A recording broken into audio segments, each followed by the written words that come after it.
Thank you for joining us today on USAWatchdog.com. My guest, bringing back John Williams, Economist John Williams at shadowstats.com. I say it's the only real place where you can get actually rigged numbers, the real numbers going on. John Williams, thank you for joining us on USAWatchdog.com. Thank you so much for having me. Well, John, let's just start off with the issue of the 96,000 jobs created. It appears that all the Wall Street wonks are saying, well, that's it. We're going to get, a next round of money printing.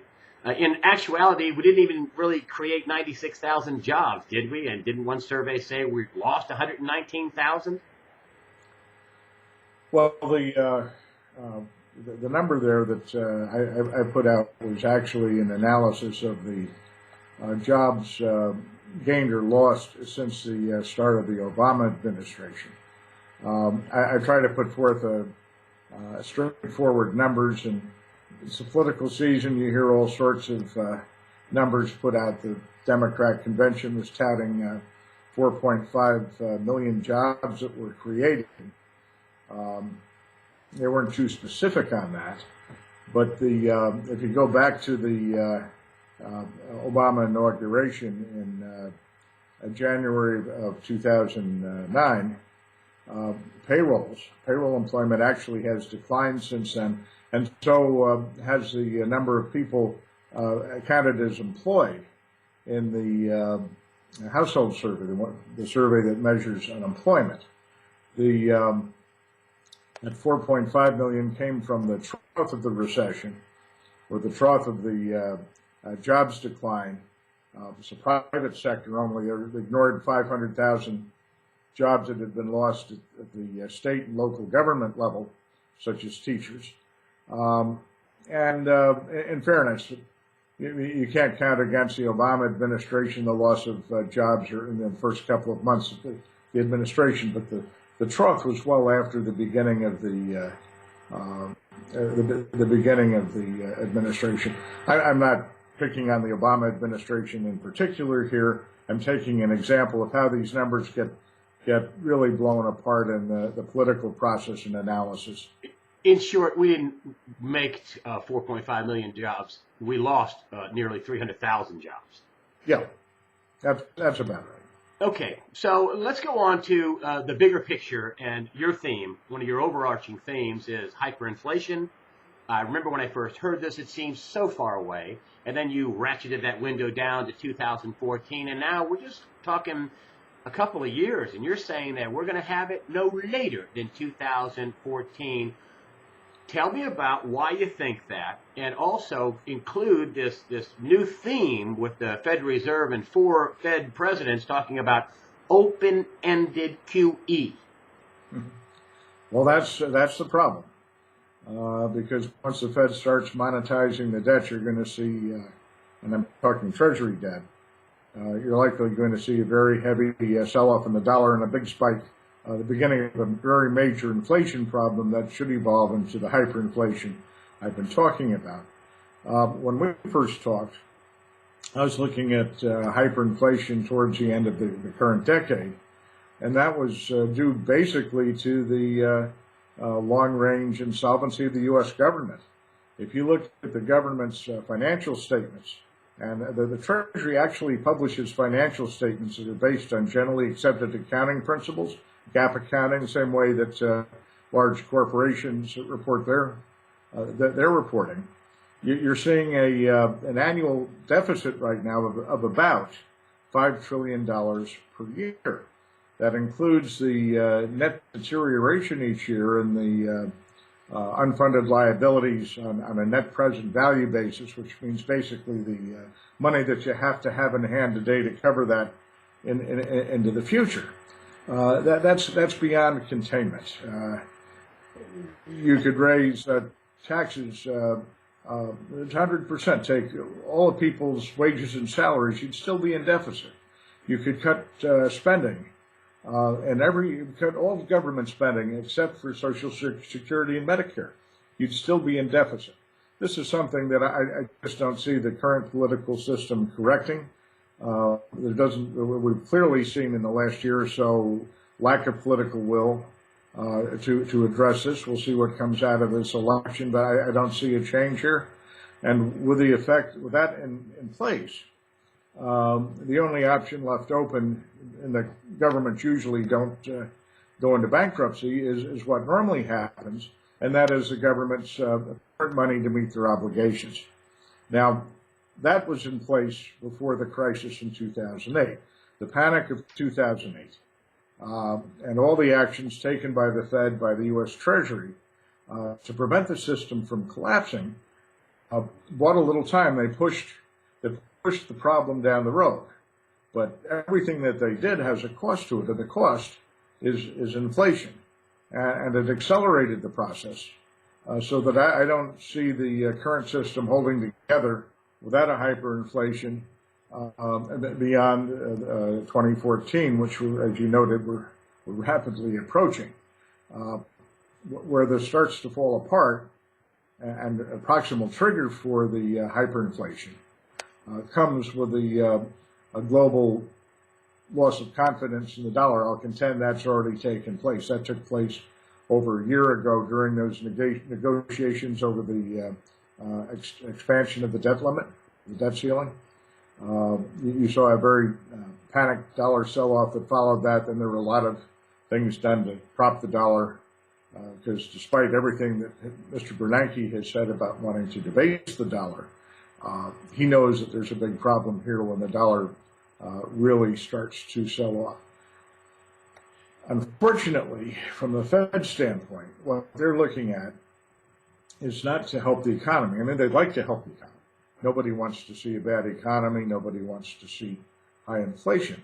But the Fed's primary function in life is to keep the banking system solvent, so that the various quantitative easings that we've seen, I'll contend, are basically, or have basically been aimed at trying to prop up the banking system. They've done it under the cover of trying to stimulate the economy, but there's nothing they're doing here that will stimulate the economy. Well, to your point, you've been talking about bottom bouncing since 2009, and if you look at it on a graph, it is exactly what you say. It's this big drop off, and then this just little wobbly line going up and down. And I just wanted to add one thing. You say that the $5 trillion, the deficit is in fact $5 trillion. Generally accepted accounting principles, if you do it by GAAP measures, generally accepted accounting principles. And I got to tell you, USA Today, of course, they were months and months behind you, but USA Today backed that number up. That's a real number. I mean, yes. I always believed you from the very beginning, but even the mainstream media is now catching on to the fact that this isn't 1.2 or 3 or 4 trillion dollar deficit. It's 5 trillion each and every year. And you say that they don't want to address the problems, but aren't the problems going to be addressed anyway by the evaporation of our currency? I mean, isn't anybody holding dollars gonna get butchered financially? That's right. I mean, that's where it goes. The reason they're not addressing it is they're not even really raising the issue, although the numbers are published by the Treasury. If you're a politician and you raise an issue like that, you have to have a solution, or you're not going to get reelected. And if you're going to raise the issue, you have to say, here's how we resolve it. They don't have a way out of this. I just want to breathe on that for a minute. They don't have a way out of this. But there is a way out of this, and it's going to end up being a default and a new currency, is it not? Well, yes. When I say they don't have a way out of this, I'm talking a way out of this that actually resolves a problem without creating a worse one. The worst one being here, a hyperinflation, the U.S. dollar becoming absolutely worthless. My definition of a hyperinflation is rather crude. I mean, there are all sorts of numbers. People say, 50% per month or whatever. My definition, very simply, is when the largest note in currency, before the inflation, in this case it would be the $100 bill, when it becomes worth more as toilet paper, then it's you have a hyperinflation. That's where we're going. So if you're holding your assets in paper dollars or in paper paper assets denominated in dollars, those assets, that currency can become worth virtually nothing. But before you get to virtually nothing, I mean, you don't just go from, wow, we have good buying power for our dollar, and poof, it's worth nothing.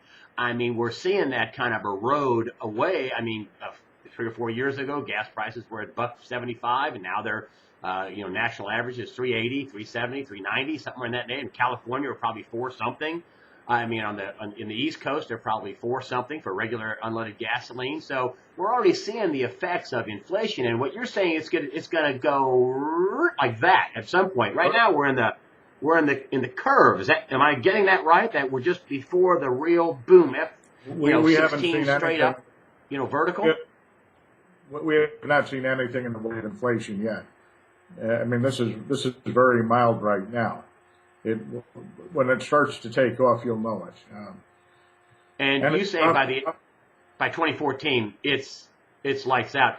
And I know I've asked you this before, but what should people be doing? Let me back up. Most people don't know what to do.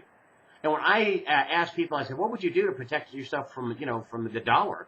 And you tell them, hey, do you ever think about buying gold or silver? They go, "Oh, that's too risky." Is buying gold and silver too risky?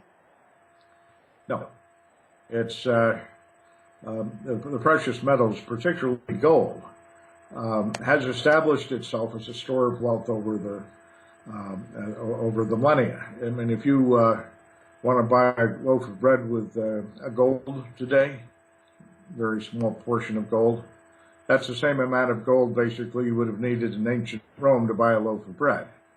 It maintains its purchasing power, so to speak. If you look at the value of the dollar, since the Fed was founded in 1913, but really started in activity in 1914. Right now, order of magnitude, the dollar's lost 98% of its value in terms of the CPI inflation, the headline inflation number. That's also it's also lost that amount of value against gold. In other words, if you put your money into gold, and Americans would have had problems owning the gold for a period there between when Roosevelt abandoned the gold standard in 1933 in the early 70s. But nonetheless, the money that had been put into gold back in 1913 has retained its purchasing power. It's a store of wealth. You don't worry about the day-to-day variations in it. The markets will not get all over the place. But with a hyperinflation or very high inflation, you'll see a surge in gold prices. It's not profits. I mean, people say, "Oh my goodness!" I mean, I bought a 1 ounce gold coin a little while back for $250, and now it's $1,700. And wow, look at the money I've made in that. I'm gonna take my profits. It's not profit. All you've done is you've preserved the purchasing power of the money that you put into it. One thing I would look to do most definitely, and it's not expensive, is to have a store of goods that will carry you through a couple of months. People do that commonly for natural disasters. I mean, I live out in California, and I sit on the Hayward Fault. Shows you how brilliant I am, but I'm not here because I'm looking for an earthquake. I'm out here with family, and we talk about it quite a bit. But people out here will have a store of canned goods and things that you need to get through a period of time where you don't have access to normal goods. You rotate that. You rotate the inventory. You only buy things that you'll eat otherwise. So there's no real cost to it. And in a time right now, like you have right now, where inflation is running higher than what you can make in the way of a safe return, or what people would consider a safe return. Let's say a treasury bill. Right now, inflation is running above the yield on a treasury bill. So you're losing money in real terms, net of inflation, if you put your money into the short-term treasuries. Yet, if you went out and bought goods, let's say canned goods and such, you'd probably make more on that over the next year, or save that and not having to buy them a year from now, than you would putting your money into treasuries. So people go out and buy goods. That's a hard asset. And it's the type of thing that can help you survive not only a natural disaster, but also a man-made financial disaster, which is what we're facing. And I want to circle this back around to these Fed governors, 4 of them, and this is no accident. Right. 4 Fed governors, presidents, saying we want open-ended QE. Isn't that a signal that they know things are dire with the systemic solvency of the global banking system, at least in the Western world? Isn't this dire? That's the way I read it. Ostensibly, this is being discussed and such to boost employment, to bring down the employment rate. That's absolutely nonsense. There's nothing that they're going to do with bond buying that's going to reduce unemployment. What they're going to try and do here is to keep the markets liquid. You're going to face a circumstance not too far down the road, and it may happen with the introduction of this program, that you'll see very heavy dollar selling, and along with that, foreign investors dumping their treasury holdings. Well, that would be a time for the Fed to buy treasuries. If it looks like the Treasury is going to have difficulty with its auctions, and it will, increasingly so, the Fed is the buyer of last resort.